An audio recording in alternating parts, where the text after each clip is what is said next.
back. Let's now bring you more on that breaking news story developing from Rivers State, south of Nigeria, as the PDP protests to the INEC office, same as the APC, but except that the APC was meant to go there to inspect election materials led by the governorship candidate of the party in Rivers State. Let's now bring you live updates as our correspondent Charles Operum joins us live from Port Harcourt, the Rivers State capital.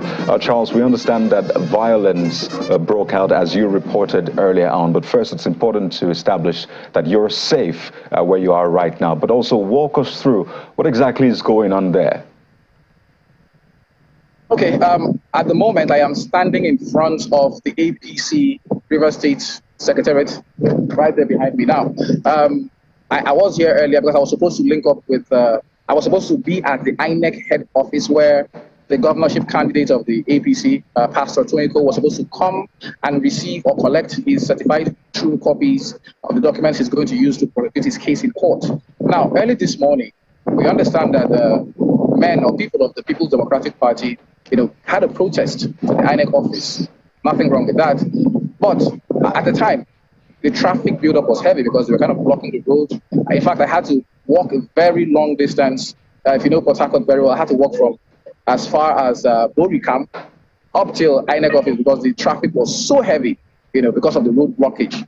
Now, when Toniko's entourage got to GRA Junction, there was some violence. They were attacked by some thugs. We're yet to ascertain the identity of these people who attacked him, but saw smashed vehicles, and they were forced to turn back and return to the APC secretariat. Now, I got here to interview Toniko himself, and we saw another group of people coming to attack this secretariat.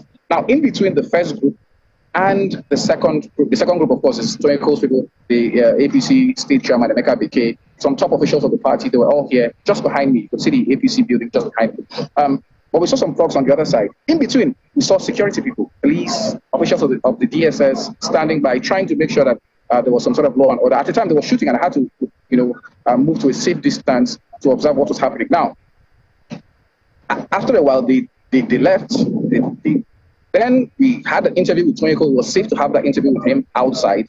But 15 minutes later, another group of people came here and attacked the building, shooting. There was tear gas, and they brought down some of the APC flags. There are supposed to be, I think there were about 5 or 6 flags flying right there behind me, but we saw them being brought down. And it was a very scary scene. Myself and some other pressmen around here, we had to move to a safe distance, to make sure that we're safe. To watch what was happening. At the moment, I am standing in the middle of the road in front of the APC secretariat. Vehicles are not even moving. It's heavily guarded. There are policemen here. There are men of this DSS here, NSCDC here as well, because of the tension that happened here just now. Charles, just one more thing. I'm glad you're safe, and I want you to keep that that way. We understand that there was meant to be some sort of election, some inspection of the materials. Does that look like that would still happen today? What are you hearing from the APC and its governorship candidate? All right, so when I spoke to Toniko about 30 minutes ago, I asked him that question. He said they were not going for an inspection. They were going to collect certified true copies of the documents they had requested of INEC. Because the argument outside was, those outside were asking to have a joint inspection. But the APC chairman, Emeka BK, said, no, we are not going for an inspection. We are going to collect documents which we have written to INEC to release to us to help us with our case. That was the position of the APC. So I asked him, what is your next line of action? And he told me, no matter what happens, he's definitely going to make sure he gets his hands on those documents to prosecute his case in court, because according to him, Friday is the deadline. It's 21 days. He has a 21-day window to make sure that those documents are gotten and filed in court. Now, this is where it gets more interesting. Because of the short window, the feeling in the APC here is that they are going to be prevented from gaining access to INEC office to get those documents until the window passes, and they are no longer able to file their case, and it's thrown out, on technicalities. That was what Toniko was saying. We are yet to hear from INEC. I have tried to gain access to the INEC office, but that place is heavily barricaded. I had to turn back come this way, maybe after this moment, I'll try and gain access to that place, to the INEC office on Aba Road. But the security presence there is so heavy. It's so heavy, but hopefully we can do that. Right.